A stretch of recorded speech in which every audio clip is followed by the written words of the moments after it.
Hello दोस्तों, नमस्कार। आप लोग का ऑल इंडिया स्टडी में स्वागत है। आइए आज हम पढ़ेंगे भूगोल। भूगोल में आज हम जानेंगे अक्षांश और देशांतर क्या होता है। देखिए, अक्षांश और देशांतर में जैसे विषुवत रेखा, कर्क रेखा, मकर रेखा, भूमध्य रेखा के बारे में हम लोग जानेंगे, जो बहुत महत्वपूर्ण टॉपिक है। यहाँ से 1 से 2 क्वेश्चन पेपर में पूछे जाते हैं। कोई भी पेपर हो, चाहे यूपी सुपर टेट का हो, चाहे बिहार का भी कोई पेपर हो, या रेलवे का हो, या यूपी ट्रिपल एससी का हो, सभी में भूगोल से इस टॉपिक से प्रश्न पूछे जाते हैं। तो आइए हम लोग ज़्यादा बातचीत न करते हुए प्रश्न नंबर पर आते हैं। देखिए, प्रश्न नंबर 1 है, विषुवत वृत्त का अक्षांश मान कितना होता है। तो देखिए, जो विषुवत वृत्त है, इसका जो अक्षांश मान होता है वह 0 डिग्री होता है, ठीक ना। तो इसका जो सही जवाब हो जाएगा 0 अंश। तो ऑप्शन नंबर बी करेक्ट हो जाएगा। देखिए, क्या होता है, विषुवत वृत्त जो है इसको हम भूमध्य रेखा भी बोलते हैं, ठीक ना। विषुवत वृत्त को हम क्या बोलते हैं, भूमध्य रेखा भी बोलते हैं। पृथ्वी को 2 बराबर भागों में यह एक उत्तरी और एक दक्षिणी गोलार्ध में बांटती है, ठीक ना। इसे 0 अक्षांश माना जाता है। यहाँ से ये पता चलता है कि उत्तर और दक्षिण के बारे में पता चलता है, ठीक ना। और क्या है, उत्तर या दक्षिण की ओर जाने पर अक्षांश का मान क्या होता है, बढ़ता है।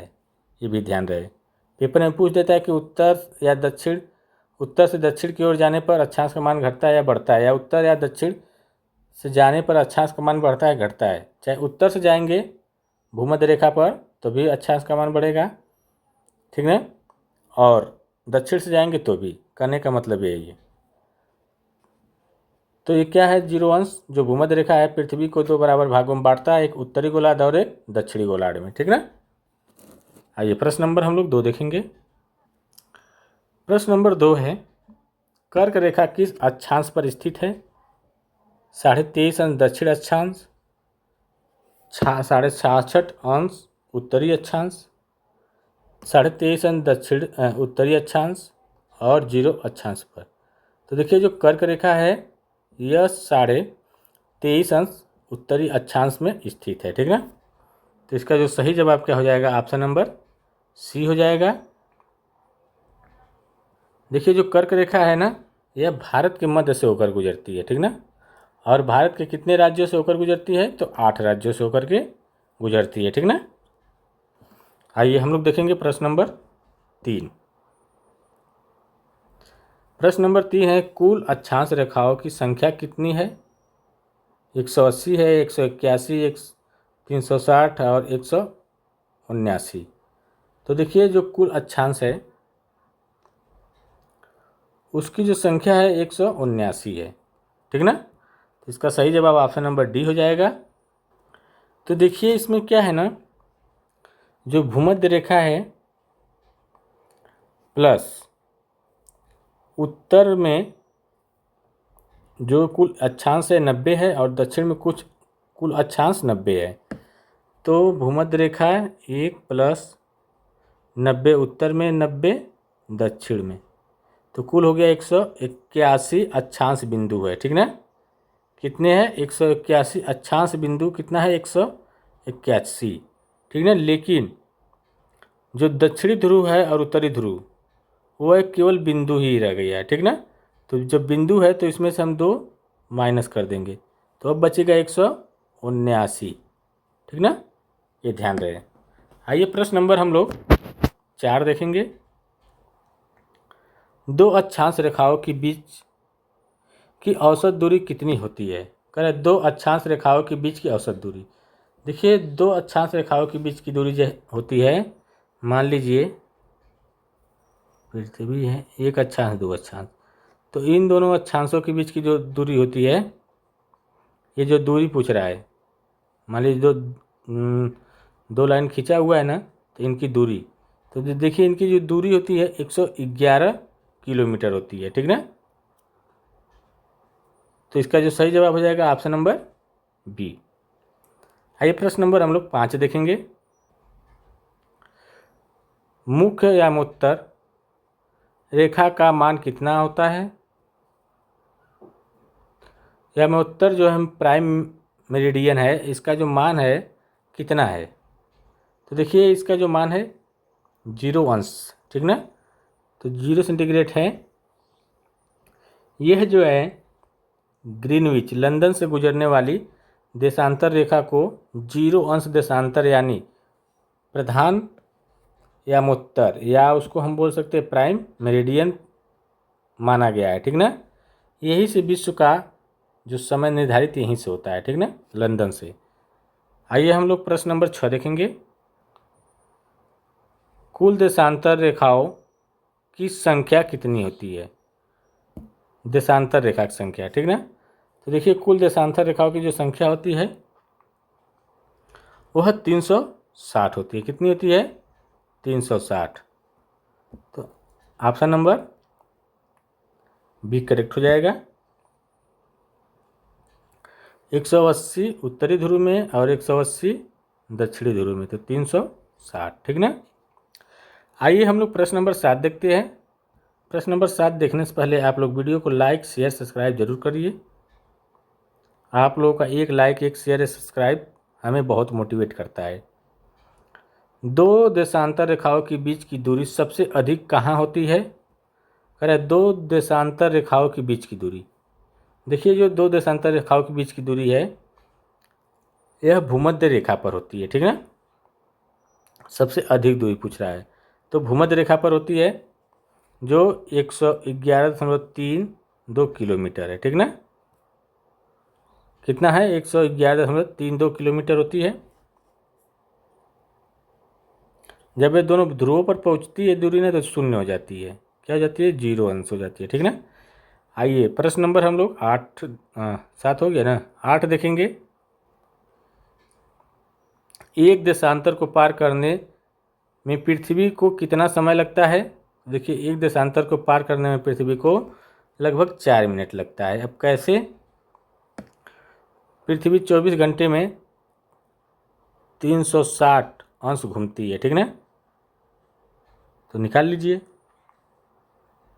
तो देखिए निकालेंगे कैसे। मान लीजिए 24 घंटे में 360 अंश घूमती है, 24/360, तो घंटा है इसको मिनट में कर देंगे तो 60 हो जाएगा, ठीक ना।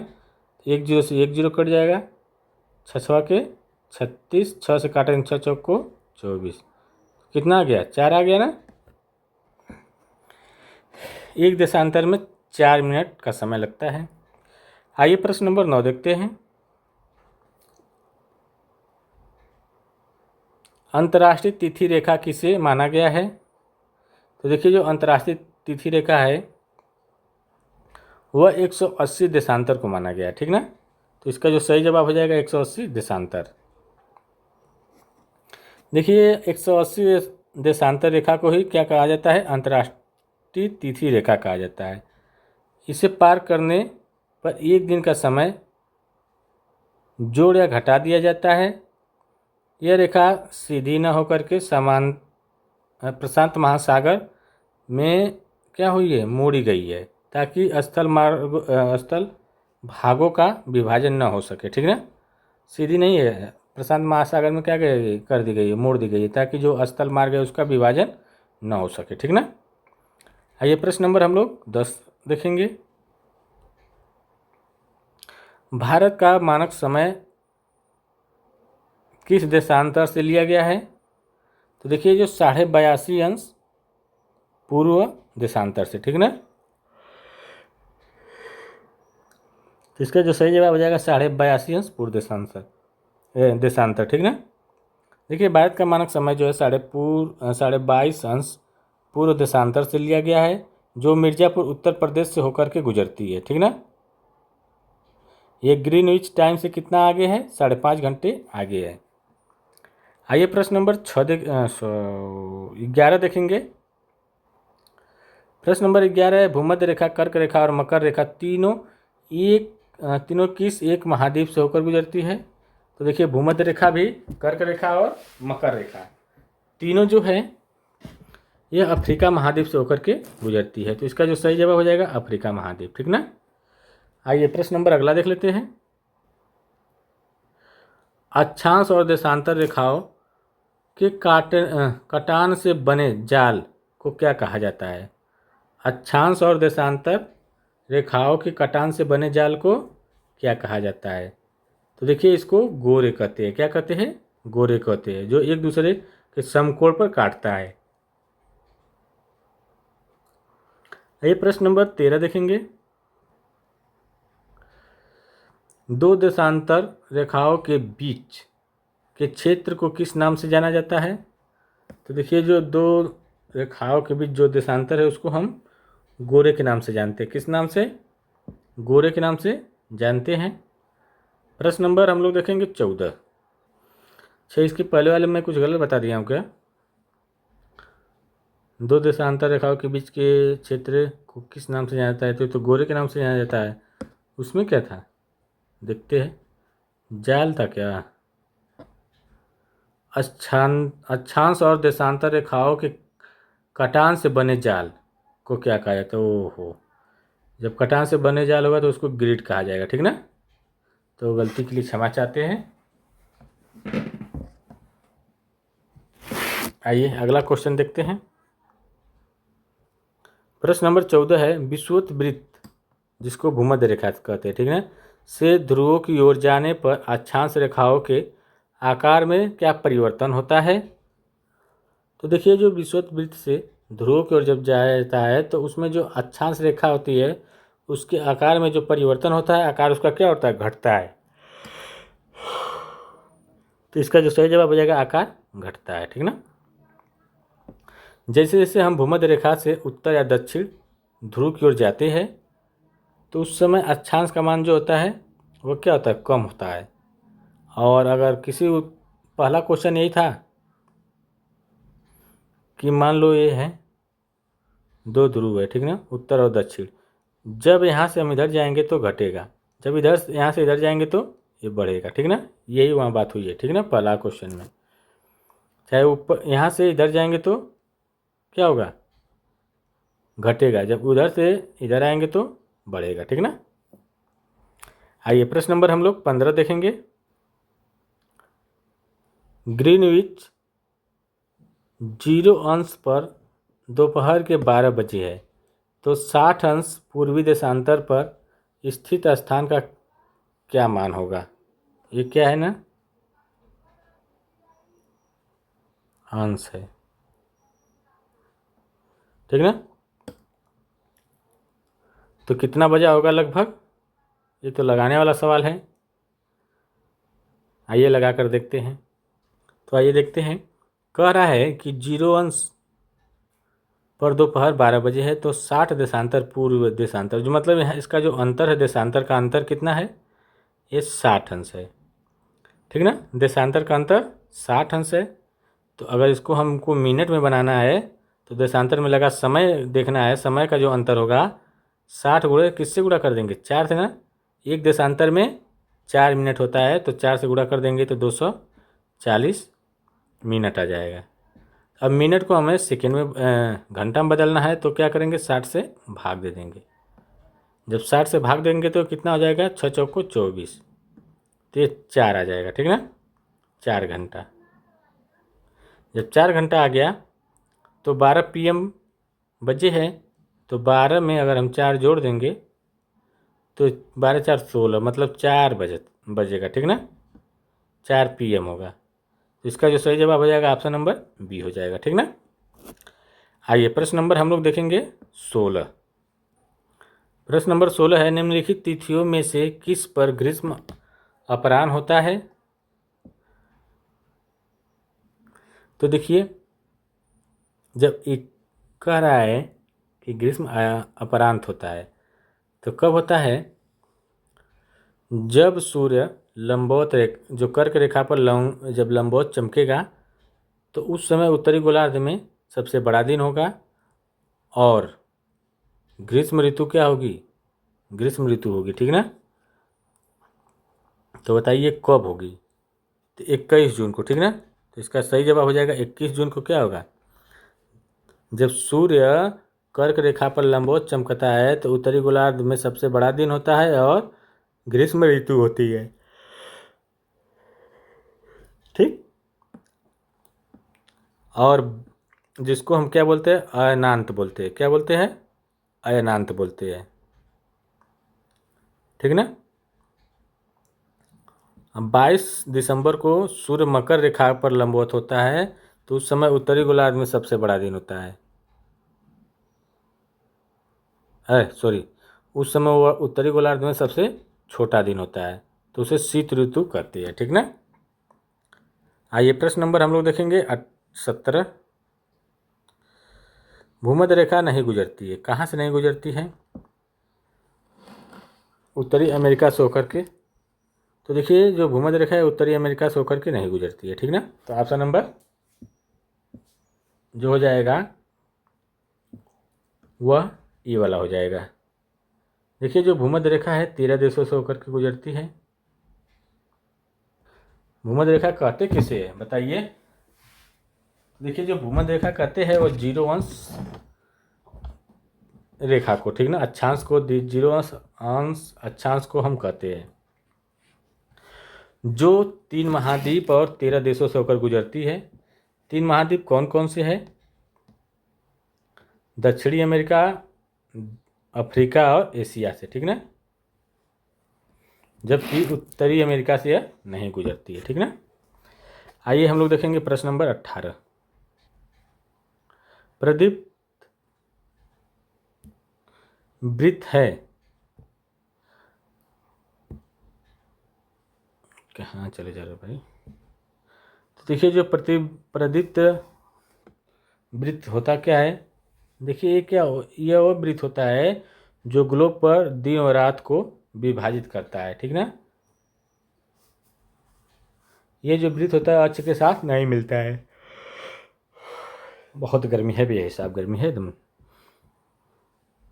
तो इसका जो सही जवाब क्या हो जाएगा? वृत्त जो ग्लोब पर दिन और रात से विभाजित करता है। ठीक ना। तो ऑप्शन नंबर बी करेक्ट हो जाएगा। प्रश्न नंबर 19 देखेंगे। दो शहर यन और यम ग्रीनविच के क्रमशः 15 अंश पूर्व तथा ये क्या है भाई?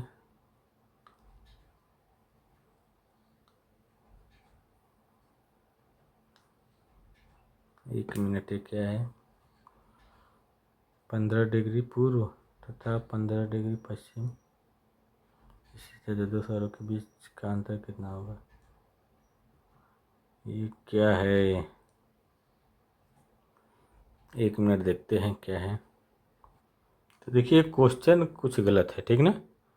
ये क्वेश्चन गलत है, इसको मैं बाद में बता दूंगा, अगली क्लास में इसको बता कर चलूँगा। ठीक ना। आइए अगला क्वेश्चन देख लेते हैं। यहाँ समझ में नहीं आ रहा क्वेश्चन क्या कह रहा है। 15 अंश है कि 15, अगर 15 अंश होगा तो पूर्व तथा 15 डिग्री पश्चिम स्थित है। इन दोनों शहरों के बीच कितना समय होगा? तो ये जान लीजिए क्या है। दो शहरों यम और यन ग्रीनविच की क्रमशः 15 डिग्री, ठीक ना, मान लीजिए 15 डिग्री होगा, 15 डिग्री पूर्व तथा 15 डिग्री पश्चिम स्थित है। तो दो शहरों के बीच का समय, तो ये मान लीजिए हम इसको निकाल ले तो इसको जोड़ देंगे तो कितना हो जाएगा? 30 डिग्री। तो 1 डिग्री बराबर कितना होता है? 4 मिनट। तो 30 डिग्री बराबर 3 चौक को 12, 120 मिनट। ठीक ना। 120 मिनट हो गया। जब 120 मिनट हो गया यह, तो इसको घंटा में बदलेंगे तो 60 से भाग दे देंगे तो 6 दूनी 12, तो सही है 2। ठीक ना। ऑप्शन नंबर बी करेक्ट हो जाएगा। यहाँ पर 15 डिग्री है। ठीक ना। दोनों 15 डिग्री है। ठीक। आइए अगला क्वेश्चन देख लेते हैं। जैसे जैसे हम पूर्वी गोलार्ध से पश्चिमी गोलार्ध की ओर जाते हैं तो देशांतर रेखाओं का आकार क्या होगा? जब पूर्वी गोलार्ध से पश्चिमी गोलार्ध में हम जाएंगे तो उसका आकार जो होगा क्या होगा? समान रहेगा। समान रहेगा। ठीक ना। उसके आकार में कोई परिवर्तन नहीं होगा। तो इसका जो सही जवाब ऑप्शन नंबर सी हो जाएगा, ठीक ना। प्रश्न नंबर 21 देखेंगे। विषुव के दिन सूर्य की सीधी किरणें पड़ती है तो किस पर पड़ती है? विषुवत रेखा पर पड़ती है, ठीक ना। तो इसका जो सही जवाब है विषुवत रेखा पर। विषुव के दिन जो सूर्य की किरणें होती है विषुवत रेखा पर सीधी पड़ती है, जो 21 मार्च और 23 सितंबर को विषुव की स्थिति होती है, ठीक ना। इस अवस्था में कोई भी ध्रुव सूर्य की ओर नहीं झुका होता है। इसी कारण 21 मार्च और 23 सितंबर को दोनों गोलार्ध में दिन और रात बराबर होता है, ठीक ना। आया समझ में? जब किसी ओर झुका नहीं रहेगा तो दिन और रात बराबर होगा, ठीक ना। आइए प्रश्न नंबर 22 देख लेते हैं। जब भारत में साय के 8:30 बज रहे हो तो इंग्लैंड में कितना बजेगा? भारत कितना आगे? 5.5 घंटा आगे है ना। 8:30 बज रहा है और इंग्लैंड में 5.5 घंटा आगे है, तो 5 घंटा घटा दो तो ये हो जाएगा 3:30। कितना बजेगा?